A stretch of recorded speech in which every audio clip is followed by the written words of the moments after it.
True peace, Kens. Spain bans combustion engines by 2040 and old cars by 2050. Man, people slang. The Spanish parliament has passed an energy transition law to achieve climate neutrality by 2050.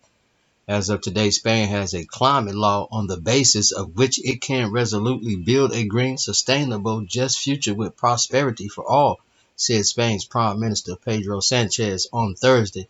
Parliamentary vote on Twitter. A central point of the law is a ban on the sale of vehicles with climate-damaging internal combustion engines from 2040.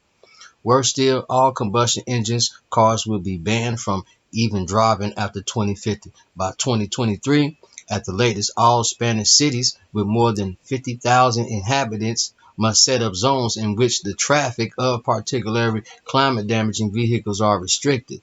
Spain's greenhouse gas emissions are to be reduced by at least 23% by 2030 compared to 1990 levels. To this end, the share of renewable energies in the country's total energy supply is to increase to 42% by 2030 and to at least 74% in electricity production. The climate law that has now been passed is intended to ensure that Spain does its part to make the European Union CO2 neutral by 2050.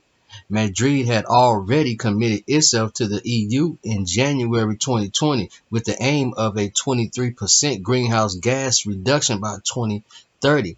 Meanwhile, the entire EU has raised the requirement from a reduction in greenhouse gas emissions of 40% by 2030 to 55%. However, the agreement has yet to be put into effect. For environmentalists, Spain's new climate law doesn't go far enough as they are demanding. Greenpeace has criticized this new law as insufficient for the fulfillment of the Paris Climate Protection Agreement. The Spanish Environment Minister Teresa Ribera spoke on Twitter of an indispensable law to build on.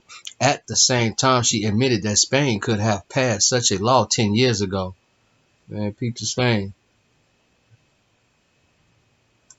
True.